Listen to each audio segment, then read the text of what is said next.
Hello and welcome, everyone. Now, as Dr. King said in his famous address, please silence your phones. No, I'm kidding. You can't believe everything you hear on the internet, but please do silence your phones. Welcome to the 2024 Martin Luther King Jr. Multi-Faith Celebration, hosted by the William Jewett Tucker Center in collaboration with our partners in the Office of Pluralism and Leadership, the Native American Program, and the Community Living and Inclusion offices. Dr. King was a champion of civil rights, nonviolent activism, racial equality, faith, and justice. He is rightly lauded today for his efforts, for the work he gave his life for. But he is also sanitized, cleaned up, put on a pedestal. Dr. King's goal wasn't for us to feel good about ourselves, but for us to work for the future. He critiqued war, fascism, capitalism. He spoke of the interconnectedness of injustice and oppression everywhere.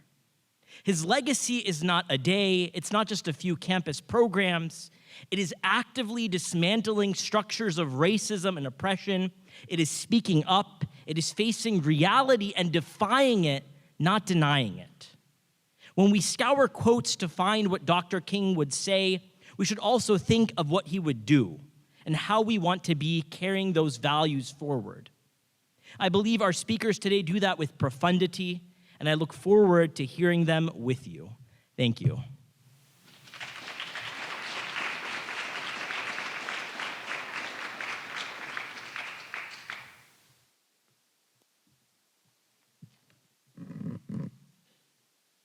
Hello, everyone. My name is Jessica Chiraboga, and I am the student body president at Dartmouth College. I will now be reading the land acknowledgement. This celebration takes place on the unceded and ancestral homelands of the Abenaki people, who have ongoing cultural and spiritual connections to this area. We hold great respect for the land, waterways, and the original peoples of the areas where we reside. We acknowledge the colonial origin of Dartmouth and the fact it exists because of the forceful appropriation of the lands of the Abenaki and other Algonquin peoples by European settlers. We acknowledge this institution's role in histories of dispossession and recognize our responsibility to Indigenous communities. We also acknowledge the hardships that Indigenous peoples continue to endure due to the loss of unceded homelands. We recognize the enslaved and disenfranchised Black and Indigenous peoples who helped build this town, school, and its infrastructure. We also acknowledge that any land acknowledgement has to be accompanied by actions. As such, we will continue to champion the college's responsibility to foster relationships and opportunities that strengthen the well-being of the Indigenous people who carry forward the traditions of their ancestors. As we continue to reflect and engage in deep work around holding identities as both colonized and colonizers, we hope those present today seek to learn more about the current and past stewards of the lands where they live, work, or study, and thereby consider how to be in solidarity with Indigenous nations. Thank you.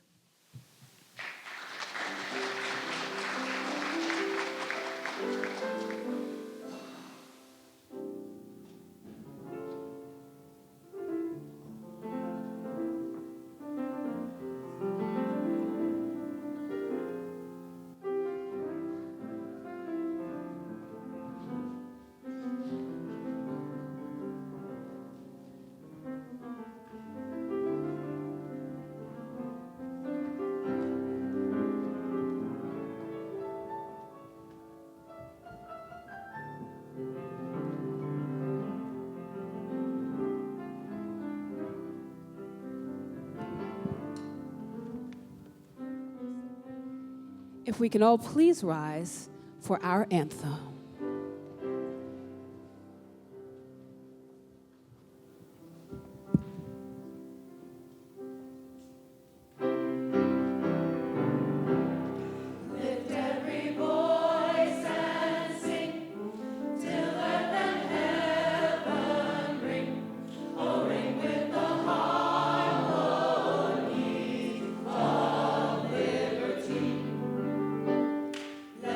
Rejoice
My name is Peyton Jackson. I'm here with the NAACP, and I will be reading the following words from Reverend King's 1967 speech, "Where do we go from here?"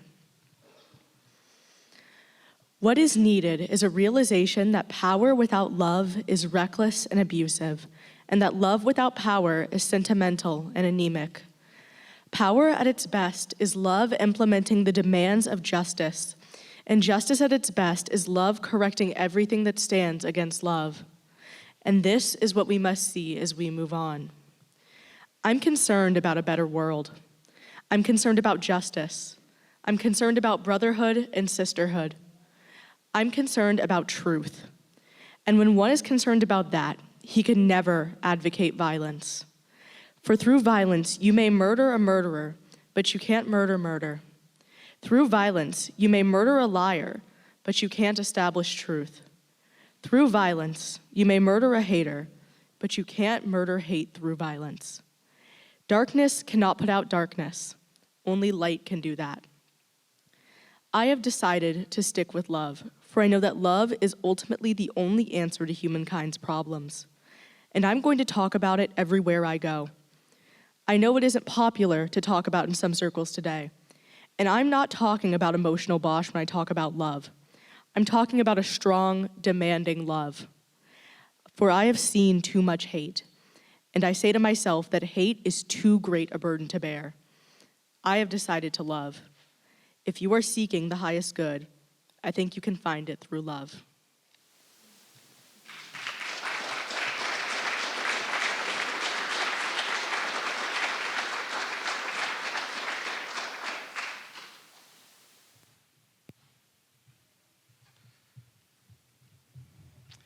Good evening.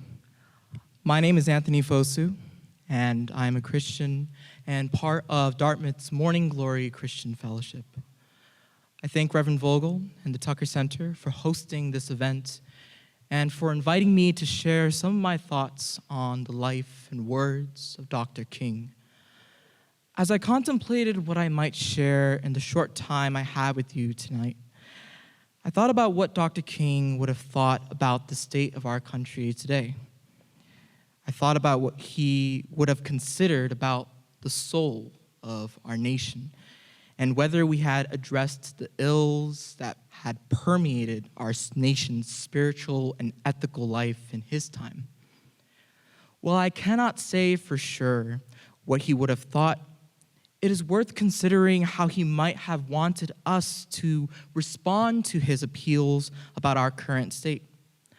Amongst the things he would say, I think he would encourage us as a nation to act out in faith. Whether through prayer, speech, or symbolic, nonviolent action, the Reverend Dr. King was keen on ensuring he lived out the words he preached. It would be dishonest, or at the very least, incomplete, to reflect on the life of Dr. King without reflecting on the faith that informed his life and work. As one of the founders of the Southern Christian Leadership Conference, Dr. King was keen on seeing the church live out that ancient prophetic charge and a mantra that I try to use in my own life: to do justice, and to love mercy, and to walk humbly with your God. For King, this is what it means to do good, to more fully engage with one another as human beings, created in the image of God, and to restoratively and bravely love one another. That would require, as Dr. King once said, to take the first step in faith. You don't have to see the whole staircase. Just take the first step. If we are to do as the ancient prophet Micah admonished the Israelites, it will require us to do things that are not easy or comfortable. The tragic irony of the legacy of Dr. King is that as beloved as he now is, his approach to nonviolent action and his continuing reliance on the values of his faith put him at odds with his closest allies and won him the ire of his enemies. And yet, despite the opposition he faced and the visceral danger surrounding him, Dr. King would step out in faith every day. In our historical moment, such bravery is still hard to come by. Why should you risk your comfort to speak up at that meeting? Why should you take an extra moment to ask for their name? Why should you attend that gathering despite that issue being immaterial to you? Today, I want to encourage you to step out in faith. In Hebrews, we read that the faith is the substance of things hoped for, and importantly, the evidence of things not yet seen. Though we may not see the staircase or visit the mountaintop, we may not see the fruits of our labor in the fields that we till, it behooves us today to act in faith, not in ourselves or in one another, but in the hope that we have that spurs us on toward impactful, tangible action. Dear friends, go in peace and walk in faith.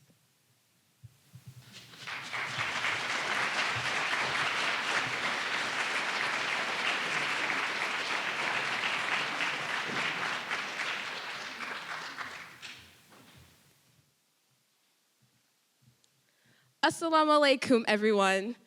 My name is Khairi Fatih Haidara, and I'm a first year here at Dartmouth, and I am from Alaska, and I'm so honored to be representing the Al-Noor Muslim Student Association. What does it mean to have a dream? I ask myself this every day. Is it imagining something so far right and outlandish? Or is it having the capacity to hope for something beyond our own circumstance? Dr. King was a visionary, converting his dream to a reality. Through hope and motivation and audacity and ostentation.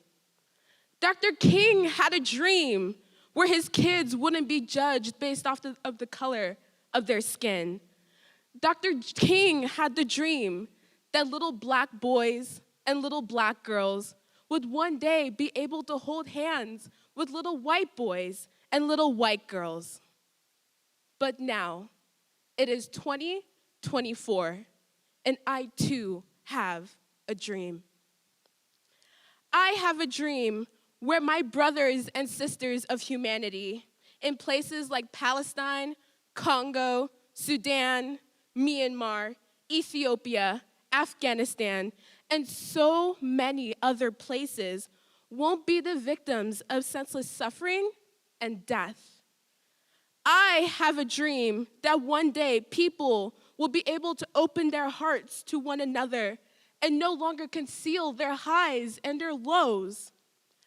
I have a dream where people will step out of their own minds and check on each other for no reason.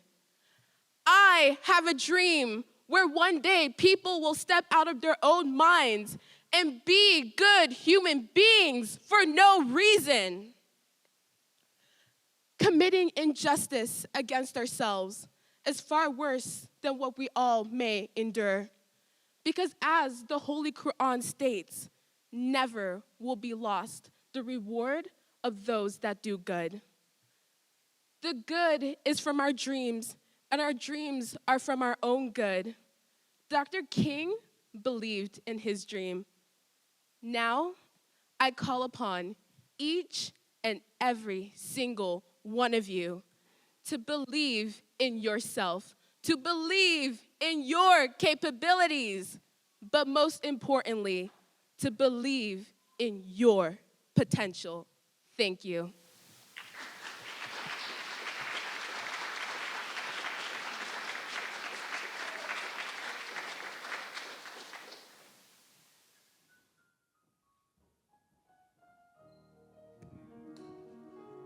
When Israel was in Egypt land,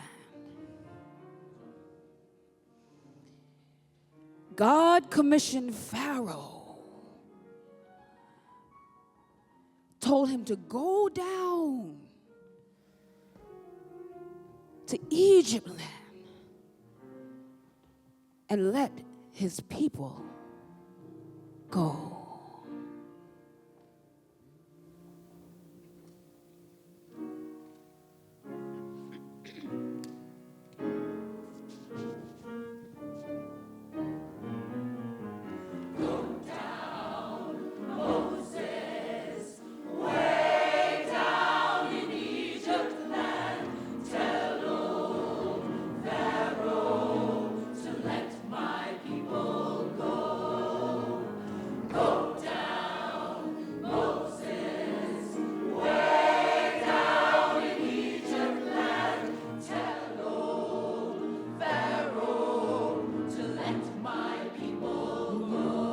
When Israel was in Egypt land, they worked so hard they couldn't stand. When Israel was in Egypt land, they worked so hard they couldn't stand. Why don't you tell them to go down, Moses? Way, way, way, way down to let them go. To let my people go.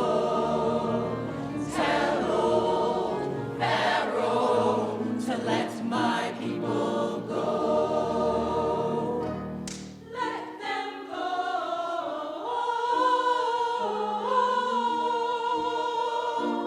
Let them go. Let my people go. Let them go.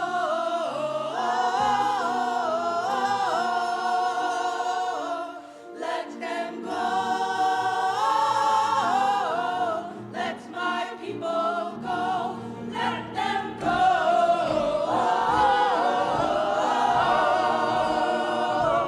Let them go. Let my people go.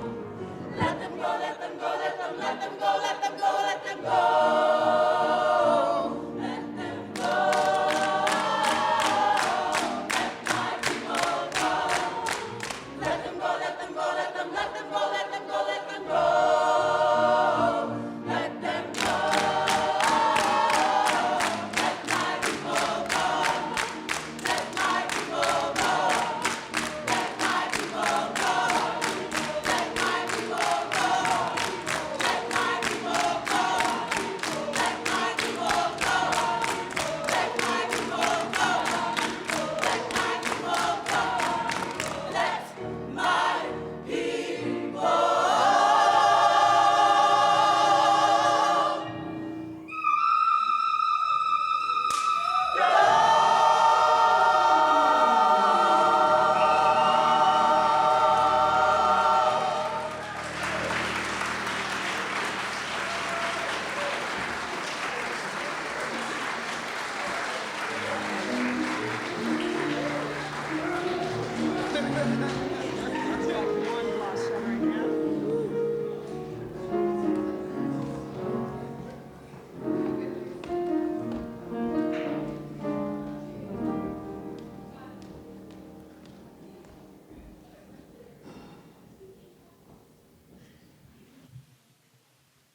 Hello, everyone.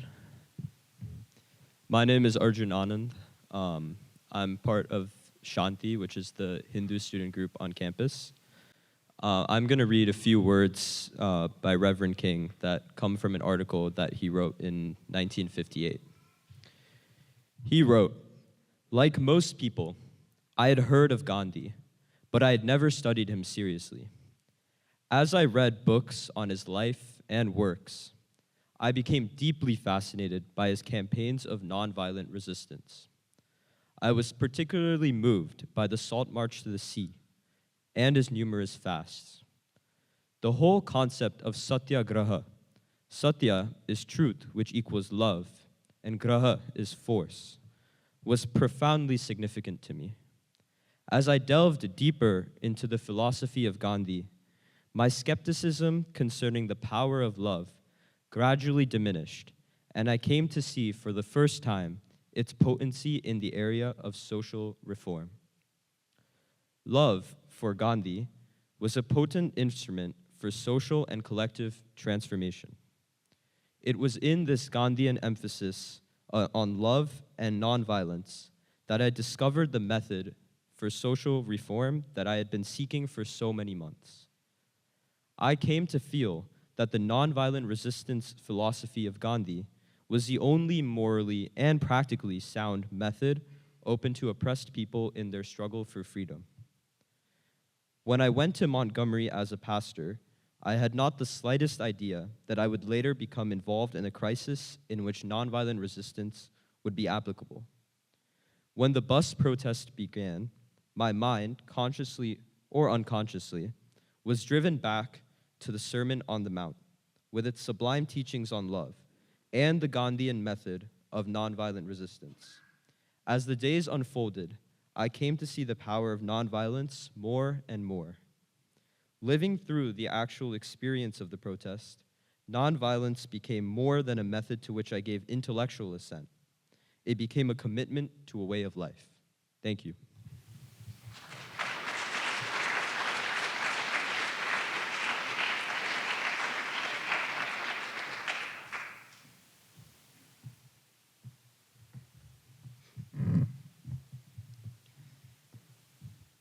Hi, everyone. I'm Adam Salzman, a 24, and today I'm here to talk about how I, as a member of Dartmouth's Jewish community, have learned from Dr. King's teachings and how they inspire me today. But first, let me take you back to a cool October night more than 2 years ago when I enthusiastically walked back to my apartment smiling. I was beaming with excitement as I walked into my dorm, donning 2 freshly baked challahs over my head like the Heisman Trophy. For Jews worldwide who savor this Sabbath staple, they know that a challah is a sweet, fluffy loaf of egg-enriched bread coated by a golden brown crust and featuring meticulously woven braids. I was returning from a successful Hillel Chabad joint challah bake sale, where we raised hundreds of dollars for the Friendship Circle of New Hampshire. This organization supports children with special needs, and I donated and snagged the last 2 remaining challahs. After a late Tuesday night study session on 3FB, my 2 roommates and I returned back to our apartment and devoured the last 2 loaves of challah. I didn't think much about it then, but it is symbolic that John, an Italian Catholic, Rohan, an Indian Jain, and myself, an Ashkenazi Jew, literally broke bread together. As we celebrate Dr. Martin Luther King Jr. and his enduring legacy, I think that breaking bread with my friends of different faiths and diverse backgrounds demonstrates what Dr. King hoped to have achieved. The powerful language Dr. King employed in his iconic I Have a Dream speech, where he challenged the United States to uphold its commitment to universal equality, can be traced back to the Mishnah, a conglomeration of Jewish laws, traditions, and teachings from the 2nd century. In Mishnah Sanhedrin 4:5, our rabbis taught, Adam was created singularly to show the greatness of the Holy One. Blessed be God, for if a man strikes many coins from one mold, they all resemble one another. But the ruler of rulers, the Holy One, blessed be God, made each person in the image of the first person Adam, and yet not one of them resembles another. The Mishnah's teaching echoes Dr. King's message of equality and of justice. The Mishnah shows us that despite our differences, all of us, from Adam as the first person onward, are created in the divine image. In the same vein, Dr. King taught us that despite our diverse looks, upbringings, and experiences, we are all equal in our shared humanity. Dr. King was tragically assassinated in April 1968. His legacy is exemplified in the Jewish community today through Tikkun Olam. Tikkun Olam, Hebrew for repairing the world, is the Jewish commitment to making the world a better place. This means that I, as a Jew, have an ethical and a moral responsibility to uplift those around me, no matter the color of their skin, through good deeds, what we call mitzvahs, giving charity, what we call tzedakah, and social justice, what we call tzedek. At Dartmouth, our Jewish community tries to uphold Dr. King's teachings and Tikkun Olam in several ways. To name a few, at Chabad, Rabbi Gray, each term, leads a, quote, bring your friend to Shabbat, where we bring friends of different backgrounds and different faiths to celebrate the sanctity of the Sabbath. At Hillel, Rabbi Seth facilitates a weekly discussion about how Judaism can help us more ethically approach life's big questions. And of course, my favorite event is our joint delicious challah bake sales, in which we raise money for a variety of charitable causes, ranging from supporting medical emergency services in Israel to philanthropic organizations in our backyard here in Hanover. But we are not perfect, and we have plenty of work to do. FBI statistics confirm that hate crimes against blacks, Jews, and Muslims have ticked upwards for several years. And more recently, in the aftermath of Hamas's October 7th attack on Israel, anti-Semitic hate crimes have skyrocketed worldwide. Now, more than ever, we need to remember what the Mishnah taught and what Dr. King had preached, that we are all human and we should treat each other as such. May Dr. King's memory always be an inspiration and a blessing for us all. Thank you.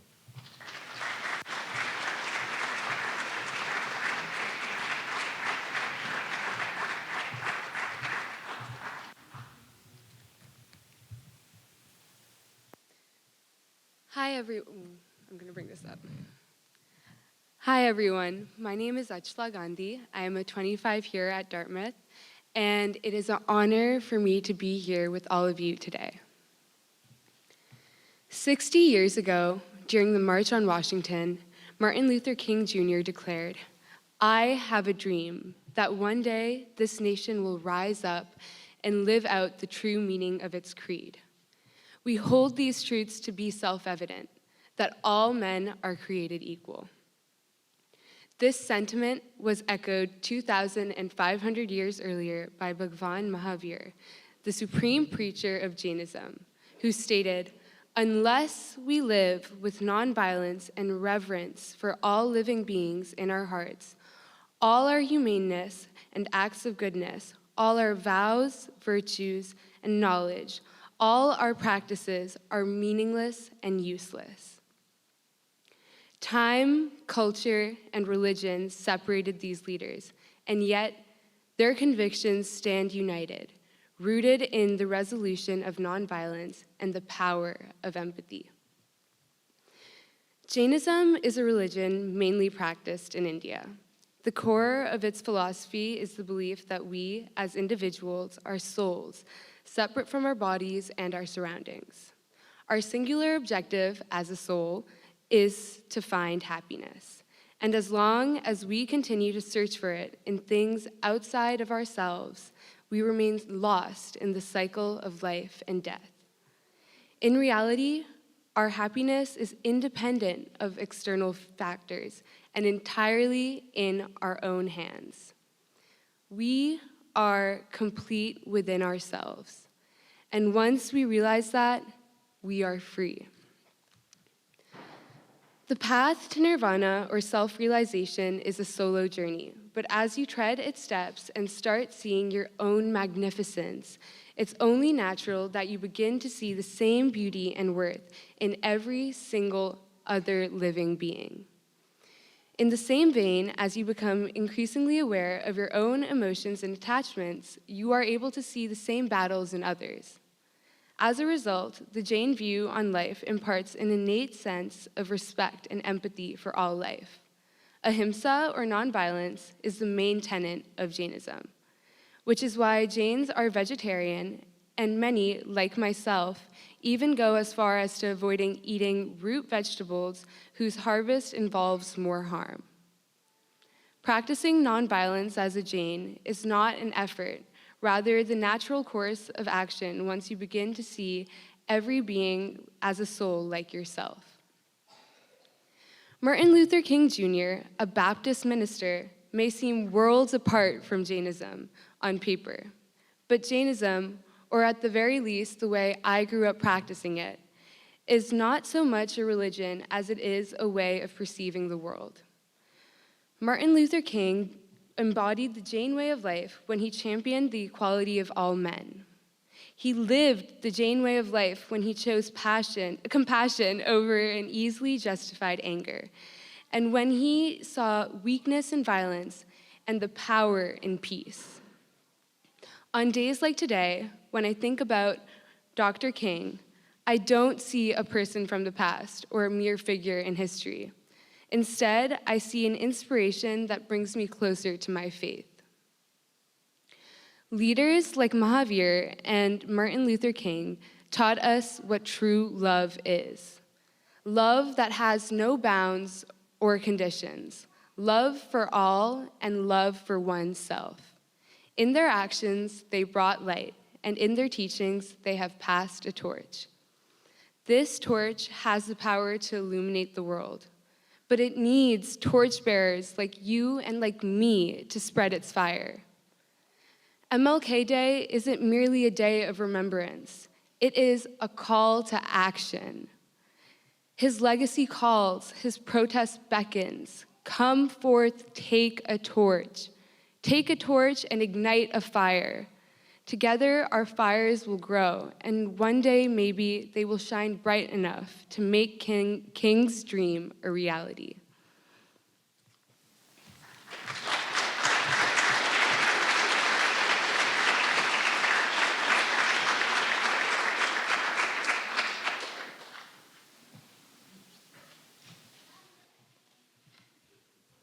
You know, I have it written here, can we give a round of applause to our student speakers and readers, but we already have been, but.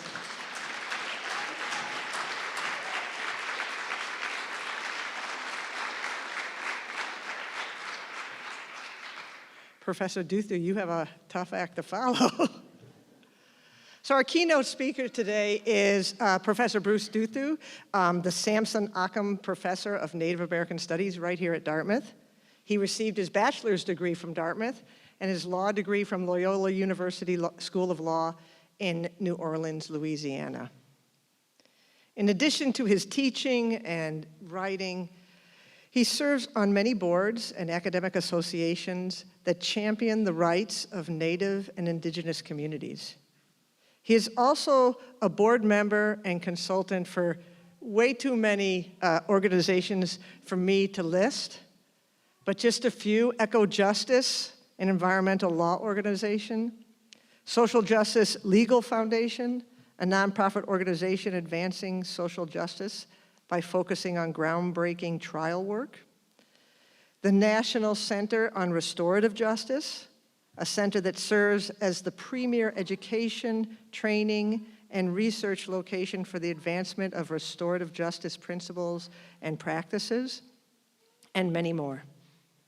Professor Duthu has taught countless students over the years, and he serves more than just a professor, but he serves as a mentor to students, staff, and faculty.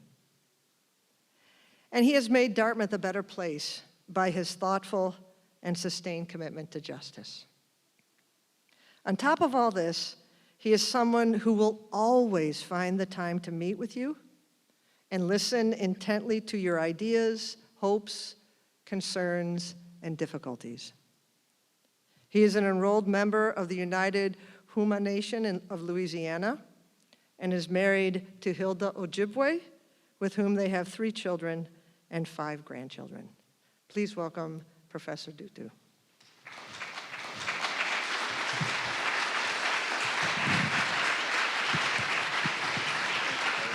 Oh, you set the bar very high.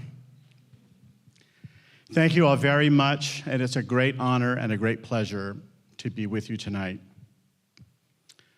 As many of you know, in April 3rd, 1968, Dr. King gave a sermon. It was a talk, but it was really a sermon. The next day, he was assassinated. It was in Memphis. He was there to support sanitation workers who were on strike. The story is that he really wasn't prepared or planning to speak that night. He was not feeling well, and he had to be beckoned back to the space where the gathering was being held. And it was sort of off the cuff. I am not going to do what Dr. King did that night, although this is a bit off the cuff. But the speech he gave that night is known throughout time as the mountaintop speech. And I'll say a little bit about mountaintop in just a bit. But it's also known for a couple of other things that are less well known over the years.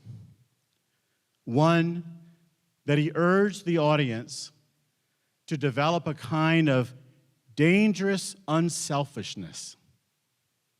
We have to develop a kind of dangerous unselfishness. And the second thing, or now 3, that he said that night was he contemplated his own mortality, which he had done in other speeches, but probably not as poignant as he did that night. He recalled an earlier instance where he was stabbed in the chest and almost died. He recalled the checks that had to happen on the flight to get to Memphis, where he assured the passengers that the bags had all been checked and that they were going to have a safe flight because Dr. King was on the plane. And he knew what people were potentially up to endanger his life and perhaps the lives of others. And of course, we know how he ended that speech, where he talked about, "I may not be with you to see the promised land." Maybe he felt something was coming. Tonight, I want to talk about mountaintops and this notion of dangerous unselfishness. When he raised that phrase, when he said that phrase, and he says, we must develop a kind of a dangerous unselfishness, he followed that up with a passage from Scripture, from the Gospel according to Luke, where he used the well-known, for certain audiences, the well-known story of the Good Samaritan. And for those who are not familiar with the story of the Good Samaritan, it's only found in the Gospel according to Luke, and it's a story where a lawyer, I'm a lawyer, a lawyer asked Jesus, "What is the greatest commandment?" And Jesus responded, as he almost always did. Go through scriptures and you see his rhetorical style was to turn the question back on the questioner. He would have been a very good law professor, perfected the Socratic method. "What does the law teach?" he asked the lawyer. Now, he's got to answer. Ooh. To love God with all your heart, and all your soul, and all your mind, and to love your neighbor as yourself. Good job, Jesus said. That's a paraphrase. But the lawyer went one step further. The lawyer said, "Who is my neighbor?" And then Jesus went into the story of the Samaritan, where an individual had been left for dead. He had been mugged, robbed, and beaten, and left on the side of the road from Jerusalem to Jericho, a road known for being very dangerous. And two individuals passed by. In the Bible, they're identified as a priest and a Levite. These are folks who understand the law. They understand the teachings, but both of them passed by until a third person came along, a Samaritan. Note the tensions between members of that group and Jewish people of the day. Jesus is making a point here about treating the marginalized. The Samaritan observed the person in distress, got off of his beast, as it says, and provided aid directly. He, in effect, anointed the person with oil and wine, brought him to an inn, left money with the innkeeper, and said, "On my return, if this is not enough, I will pay you the difference." And then he turns to the questioner, to the lawyer, and says, "Who was the neighbor? Who was neighbor in that story?" And the lawyer said, "Well, that last guy." Again, a paraphrase. Go and do likewise. Be a neighbor. What Dr. King was basically saying is he extracted from that powerful parable, a powerful story, a profound truth and a necessity about what it takes to achieve what these brilliant young folks said today. If we are ever to find a way, a pathway to peace and justice and equity, it has to start with recognizing each other's humanity. And that is what happened on the road to Jericho. He said, the other individuals probably in their minds said, if I stop to take care of this distressed person, what's going to happen to me? I might be next. The bad guys could be hiding. This could be a ruse. Who knows why they stopped or did not stop? Dr. King offered a little humor as well. He says, perhaps they were on their way to an urgent meeting of the Jericho Road Improvement Association. Whatever the reason, whatever the sense of distress on their parts, they went on. And he says, that's because their question was about self-interest. What will happen to me? And the Samaritan's actions show how we can turn the question around on its head and say, if I do not stop to aid this person, what will happen to him? When he talks about a dangerous unselfishness, it means to help my neighbor may come at some cost to myself. It might cost me something. Maybe not my life, but it could. Maybe not my treasury, but it could. Maybe not my status, but it could. Maybe not my reputation, but it could.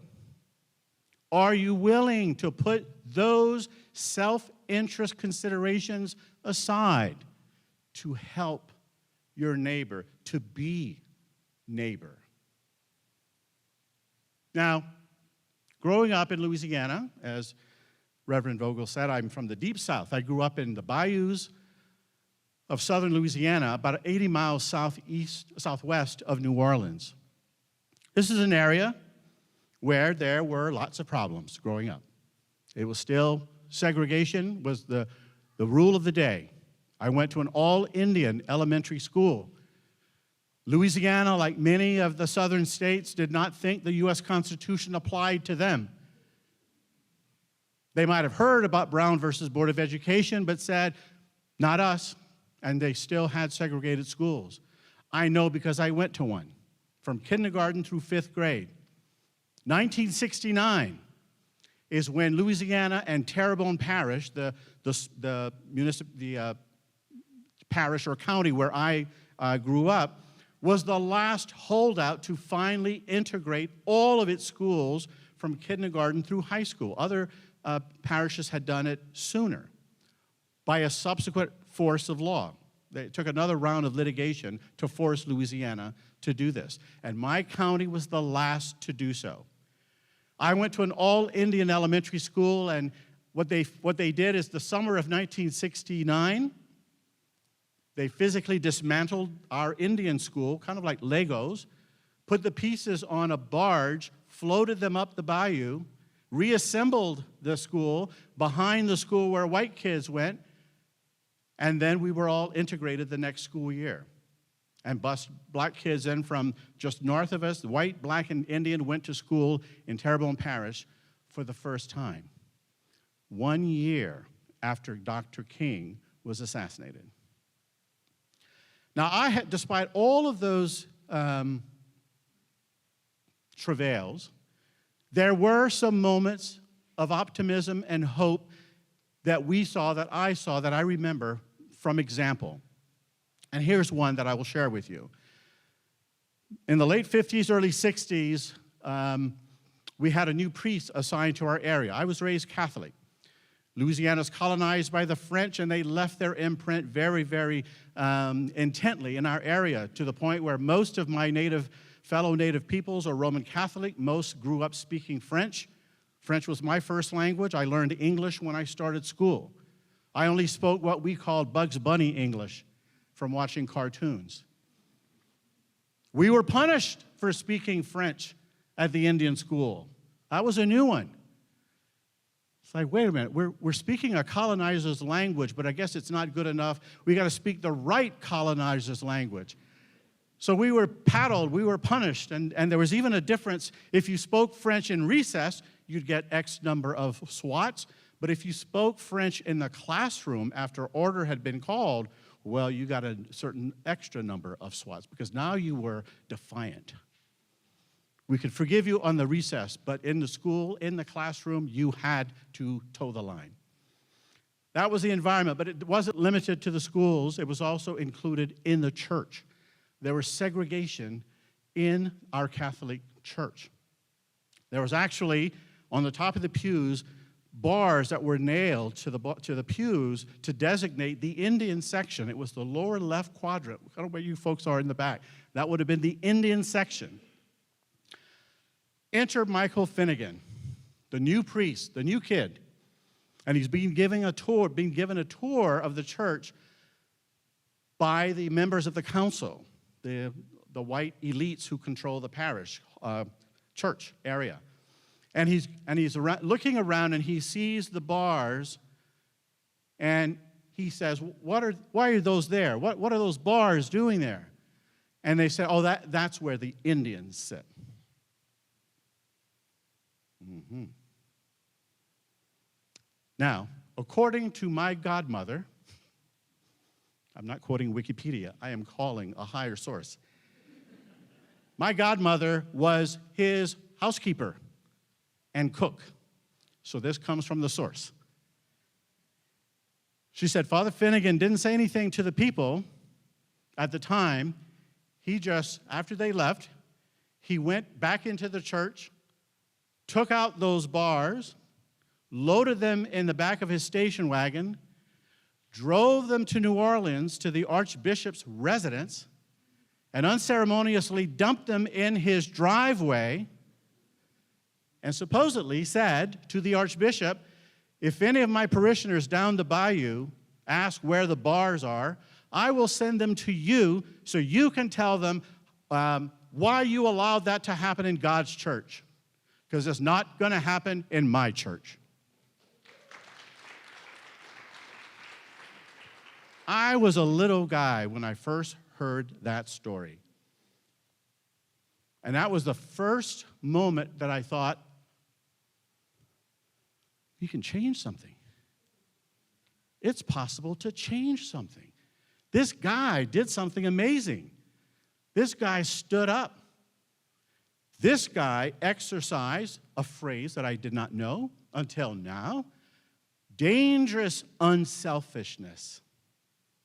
They could have picked up the phone to the archbishop and say, "Who's this loony that you assigned to us? We don't want him. He's demanding that we see our neighbors as real people. We're not ready. This is coming too fast. You got to slow him down a little bit." And I think for Father Finnegan and many other allies, there is no time to wait to do the right thing, to be a neighbor. Now back to mountaintops. Y'all might know Louisiana geography, or southern Louisiana geography. There's no mountains down there. But we would hear about Dr. King's famous speech. We studied it, we wrote about it, we heard about mountaintops through other biblical passages. Moses, going on high to get the law. Jesus going on mountains for the transfiguration. Mountains loom big. And we always thought, well, what if we would never experience a mountaintop experience because there ain't no mountains in southern Louisiana. And we learned that a mountaintop experience is an exercise of the heart and the mind. You don't need a mountain to have a mountaintop experience. We must imagine the promised land in order to realize the promised land. Dr. King said at the close of his speech, "I may not get there with you, but I've been to the mountaintop. I have seen the promised land." We get glimpses of it. I saw a glimpse of it as a child by the actions of Father Finnegan. And there are others that I could recount, but I've only got 3 hours tonight. But that is what I want to leave you with. This is something you can do. A lot of the work is so hard and it's so heavy, and you think, my God, all these teachings that we've had, that these young students have shared with us, we know how to do this. But something is stopping us from doing it. So how do we break out of that? We try to imagine ourselves seeing the promised land. And we do it through meditation, through prayer, through acts of love, listening to artists. Do y'all know the potential, the power that artists have to get us to dream big, to show us the ways through their music, through their art, through other ways, to imagine a different way? Lawyers, I'm sorry, and I know there are lawyers in the room, we're not so good at that. We're good at preserving the status quo, but we're not very good at saying, build a new society. Here's an example of how lawyers and the courts can often get in the way. For decades, in criminal justice cases, individuals, black and brown, their lawyers would try to argue that we can't keep imposing the death penalty on people like my client because the system is biased against people of color. Look at who's getting executed. Overwhelmingly black and brown. And the Supreme Court won't allow evidence of that kind of pattern, that sort of systemic or structural inequality. The only avenue is to say, no, you have to show that there was discrimination or bias in this case. Well, that's a structural way to preserve the status quo. If we don't open up the lens, if you're a photographer and you say, look, it's all a matter of how much we open the aperture. How much truth are you going to let in? And if you're just focusing on that one case, you're not going to do justice. You're going to abide by the law, but the law and the result will be unjust because you're not letting the truth in. You let it in by having and expressing the mountaintop experience. Imagine the promised land. It's like being on the underside of a quilt. If you've ever been to a quilt, you see the underside, it's all knotted, all the threads, it's a mess. That's us. But now and then, if you come on the other side and you see the top of the quilt and you see the mosaic, you see the design, you see the beauty, that's a glimpse of the promised land. There is differentiation, but there's wholeness. That is how we can do it, one step at a time. And it starts with what happened on the road to Jericho. What Dr. King entrusted to us was a challenge. Act like that person. Take care of your neighbor. Recognize their humanity. And then we might get to the promised land. Thank you.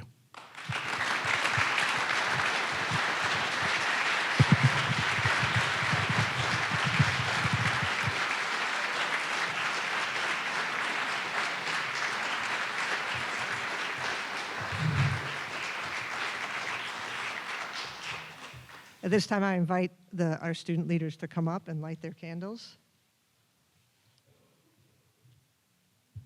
Oh, yes, not Avi. And once they're lit, you can start lighting the audiences. You don't have to wait for me.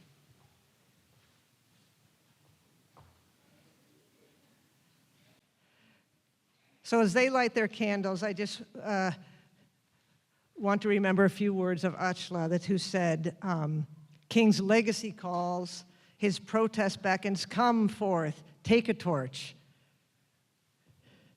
Take a torch and ignite a fire. Together our fires will grow, and one day maybe they will shine bright enough to make King's dream a reality. So they're gonna go around and just make sure if your candle's lit and you pass it on, keep your candle straight up so you don't drip wax on your neighbor. My pastor taught me that one. And as the students are going down to light your candles, please light each other's candles. And once all the candles are lit, please think about all that's been shared tonight. And please take to heart Bruce's words, our students' words, this call to become who God created us to be so that we can get to that promised land. At this time, I invite Avi up.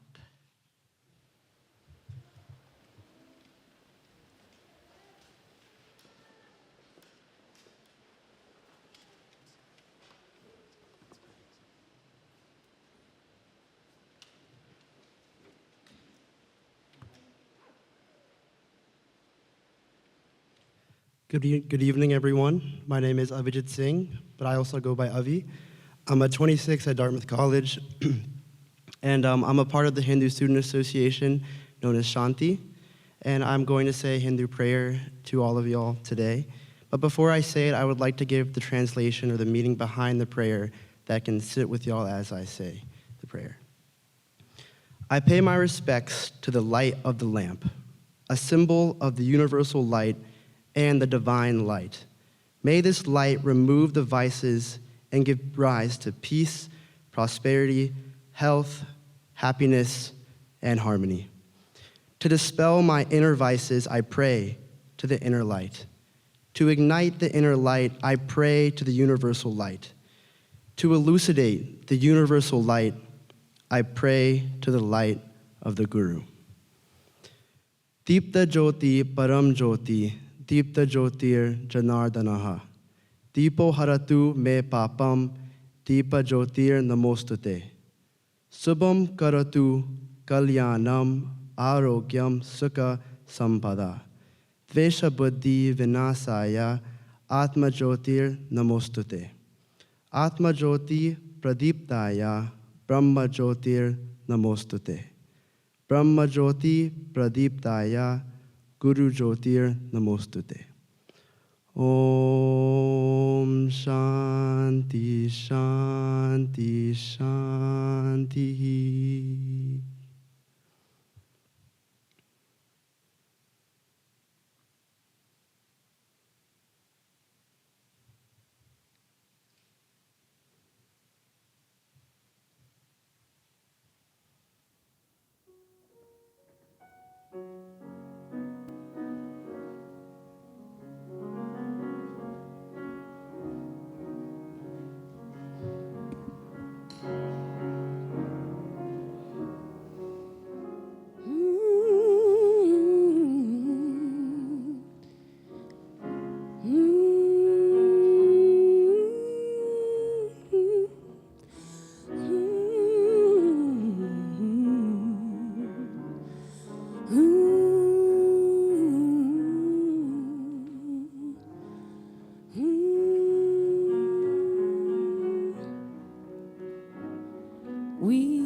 our hearts.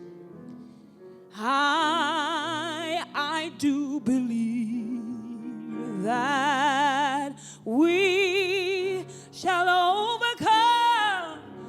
We shall overcome.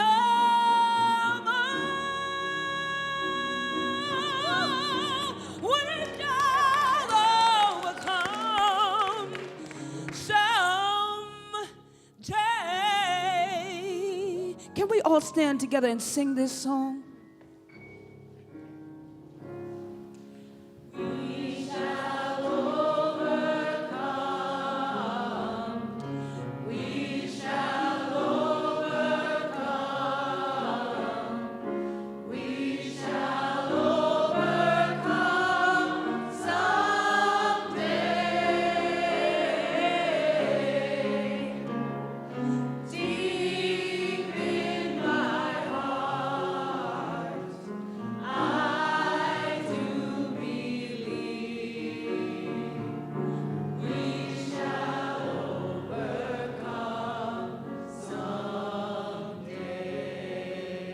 I invite you to blow out your candles. And as we place our candles down somewhere, can we place them down? I'm going to also invite you to clap your hands to this version of We Shall Overcome. Come on, everybody, clap your hands.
Good evening, everyone. There's no chance that I'm going to overcome the amount of energy that was in the room, so bear with me. Thank you, everyone, for being here tonight. Thank you, Reverend Vogel. Thank you, the Gospel Choir. Thank you to our amazing student speakers, Professor Duthu, who have recommitted to the multi-faith celebration honoring the Reverend Dr. Martin Luther King Jr. Oh, wow, that was a lot of energy and emotion. By offering your time, your personal experiences, the energy that you've put into this gathering tonight. We are so incredibly grateful for your sharing with our community here. As the multi-faith advisor, it's likely not a surprise to you that my favorite Dr. Martin Luther King Jr. quote is found in the letter from Birmingham jail. Everybody together. Injustice anywhere is a threat to justice everywhere. And we are caught in an inescapable network of mutuality, tied in a single garment of destiny. Whatever affects one directly affects all indirectly. Applied in this quote are the relationships that we build and we value between one another. Relationships where we might disagree about some things and yet work together in other areas for the common good. These deep and meaningful relationships that the Reverend modeled for us, the interfaith nature of the civil rights movement continues to inspire me and other interfaith leaders across the country. If you're wondering what action you can take tonight, how you might demonstrate this unselfish, remind me again? Dangerous unselfishness, I would challenge you all in this space, including myself, to recommit to our relationships with one another. The substance, those relationships are the strands of that single garment. Because we all know, and Peyton reminded us earlier this evening, that the Reverend said that darkness cannot drive out darkness. Only light can do that. And hate cannot drive out hate. Only love can do that. The love of friendships, the love towards one another. I pray the results of this evening will be a new and renewed relationships that will light up the entire fabric of the Dartmouth College campus, because we are better together. Good evening, everyone.